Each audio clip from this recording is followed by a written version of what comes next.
When you play golf, let's hope we get this right. Your goal is to hit the ball into the fairway, the first cut or the second cut. Any of those places that you hit the ball in are really pretty safe, and you can go ahead and keep playing if you're any good. Now, I'm an amateur who started golf late in life, and I can tell you that I've successfully hit buildings, McDonald's buildings, opposing players. It's not on purpose. It's just, it's like, oops. But you want to get into the fairway, the first cut, the second cut. Designers of courses mix things up, of course. If you've played, you'll know that. And the thing that most of you are probably familiar with are sand traps, which are really nothing more than big holes in the ground filled with sand. And as a good friend of mine who was a scratch golfer used to tell me, that getting out of the sand is the easiest shot in golf because it's the only shot you don't have to touch the ball. What makes the golf hazards devious is the fact they put them in places where people like me are most likely to hit it. If you watch golf on TV or you happen to pass by a course, you'll notice that these traps are always like at the front or in the sides. They're never like way away where it wouldn't bother you. And you also have to realize that the first and second cuts on a golf course, which you can kind of see highlighted here on the diagram, are also considered the rough. Now, the title of this talk was Rough Cuts because when you're in the rough in golf, it's the worst place you can be, or one of the worst places, if not the worst. And when you end up in the rough cut of life, that's also one of the worst places you can be. And the farther away from the fairway that you are, the bigger differences you're going to find in the golf course. More hills, streams, ponds, cart paths, porta-johns, all kinds of things are left out there that aren't legitimately in the course. However, that's not the only thing. Dante tells us that we have to travel one more circle of hell, and that level, that circle that we have to go to, in most clubhouses is known as hell, but it's more commonly known as the rough, the main rough. Such as this. This is what we mean by rough. Now you have to remember, a golf ball is only about this big, and imagine how hard it would be to find it in there.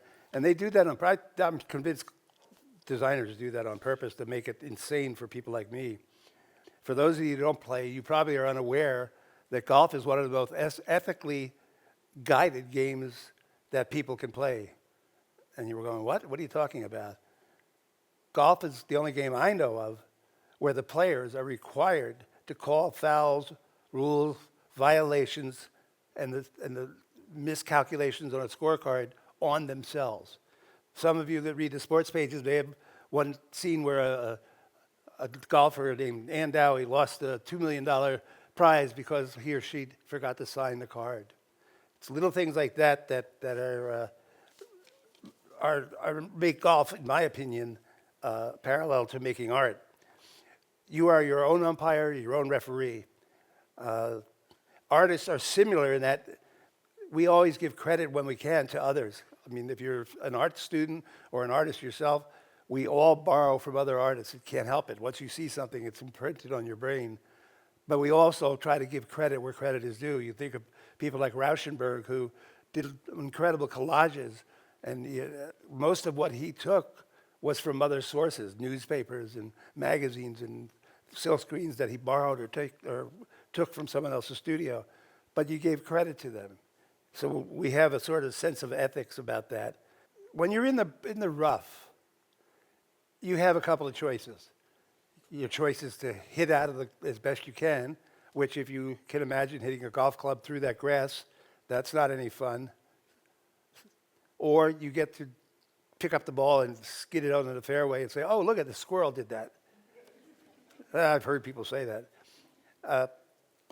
Most golfers I know don't do that. They maintain the ethics. I mean, if you get right down to it, I think that most golfers are not interested in cheating on the golf course because it's such an insignificant thing. I mean, the worst you're going to do is lose a few dollars to your friend, per hole. And then there are some roughs that are worse than others. These are not fake signs. These are real signs. It warns of alligators, and I can't read that from here, but I happen to know in Florida that it's also rattlesnakes, that all the golf courses I played down there would have little signs in front of the bushes saying, if your ball is in here, leave it because there's rattlesnakes. So that makes the rough pretty dangerous and rougher than, and no pun intended, than you thought. You know, golfers speak about being in the rough, like I said, in the worst areas. But, you know, we also use that same language when we talk about the conditions that we're in. Like someone that's having a problem or has had problems, they've fallen in hard times, bad time in life. They often refer to it as a rough time, a rough patch, or a rough period. So we use the same language even if we're not thinking that we do. However, here is where the challenge to play honestly and ethically plays a role in both. In golf, you know, if you're an ethical golfer, you'll play it where it lays and take whatever penalties or scores you've got. You don't want to kick the ball back on the fairway. Jack Nicklaus, who some of you may know as a world-famous golfer from America, was quoted as saying, if you cheat at golf, you will cheat in life. I've told my students years and years that I taught here, if you cheat at art, you'll also cheat in life too. We have parallels between golf and art. And most people don't consider that because when they look at artists, they look at people like me, you know, and go, well, they look at pictures of the golfers and they're usually in, you know, nice bandline shirts and they're physically fit and they've got all kinds of good, nice stuff going on. But we actually are very, very similar. And in fact, for years I helped organize a tournament at this conference. You would be totally shocked at how many ceramic sculptors and artists are also scratch or below scratch golfers, which means that they shoot par or below. Anyway, being stuck in the rough brings out a mix of unpleasant surprises and disastrous challenges. And like I said, some people choose to ignore the rules. Most people choose to follow them and play through, and the same with art. Now, how this relates to me is that a number of years ago, I had to deal with an artist in a human's nightmare. I was helping some students on campus because the water main broke and picked up a bag and suddenly felt a tug. Didn't know it at the time until a day later, but I had broken off a piece of my spine the size of my thumbnail. It didn't just bulge, it actually broke off. And then it slid sideways into the nerve column, got tangled in there and started cutting up the nerves. And as you can imagine, that wasn't pleasant. You know, I developed instantly a bad back. Now, I'm an artist. I'm a person that teaches and teaches in a field that is used to lifting a lot of weight, working in very highly concentrated areas that you have to focus on. And suddenly, I'm sitting screaming in my wife's bed because I breathed wrong and it moved and cut another nerve. You know, eventually, 2 or 3 days later, I finally got lucky. After a lot of screaming, I got a surgeon who removed that offending piece. However, I will say that no matter how good I felt, and trust me, when they came out of the surgery, I felt like I could have danced. There was so much relief. But my doctor, of course, immediately put me in bed for 14 days and said, you can't move because we just had to cut you this long on your spine, blah, blah, blah. Well, what is an active artist to do if you're stuck in bed besides watch Law and Order reruns? There wasn't much to do. You know, I unfortunately am the kind of person, if you have a lot of time like that, I'll start wondering and thinking of things. And I began to wonder what happened to artists and potters that used to do this stuff 100 years ago. You know, where they broke their back, where they just left at the side of the road to die, or what happened to them? But more importantly, what was going to happen to me? You know, I was stuck and unable to work. I couldn't do much of anything. Of course, I began to think too much, wondering what I could do now as an artist, how I was going to be able to work. I was limited to 5 pounds of picking up of anything. Could I make anything? Could I still teach? You know, when you're alone and you're starting to get a little depressed and you're on medications, all these crazy thoughts go through your brain. So all of those ifs and what ifs were going through my head, and maybe some of you experienced that. You know, I was worried about myself. I was concerned. My previous work required an intense amount of concentration and focus. And this is an example of what I was doing back then. And it's not that big. It's about this big. But there's over 1,000 tiny individual decal forms that are put on there, dried, fired to 1,200, 1,400 degrees, and then more are added.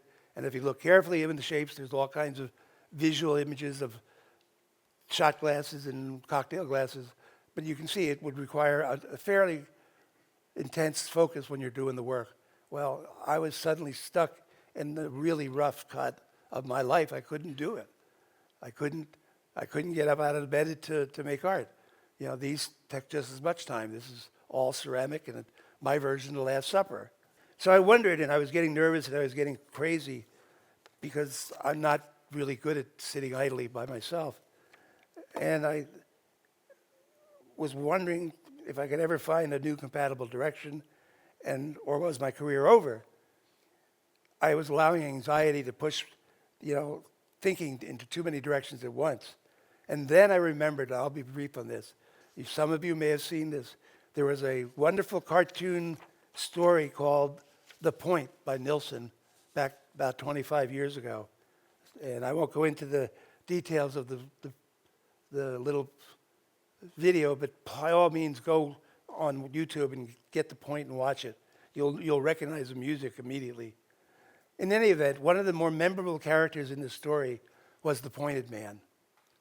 And he happens to be a character, and there's a still of him, which is arrows and things pointing every direction, and his 3 faces or 4 faces pointing, and he was the pointed man, and his main line in the entire video was that a point in every direction is equal to no point at all, which, when you think about it, makes a lot of sense.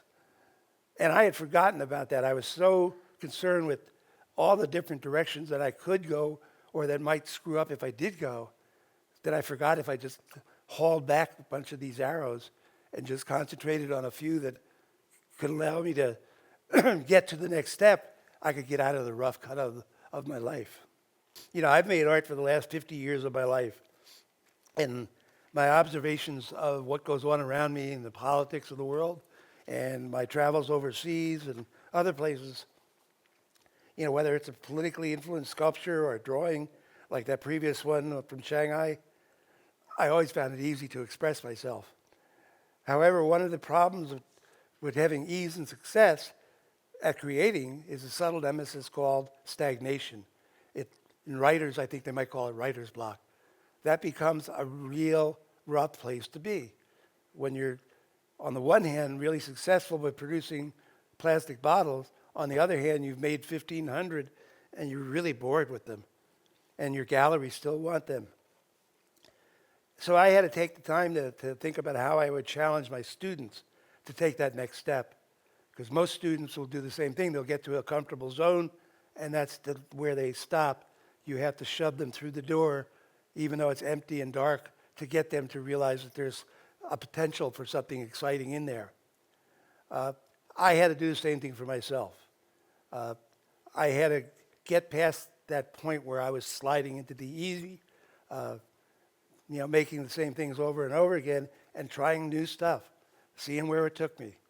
I run a program in New Harmony where one of the basic themes is you don't have to have anything after you're done as an artist in resident, because we learn enormous amounts from our failures of new ideas.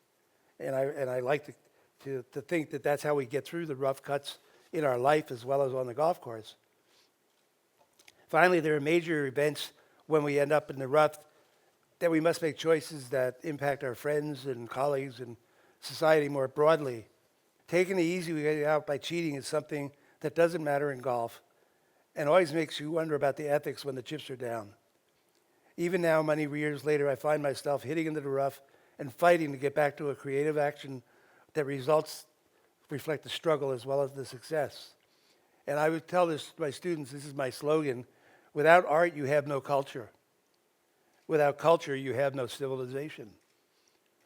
And with that, I want you to all go out and help make a better civilized nation. Thank you.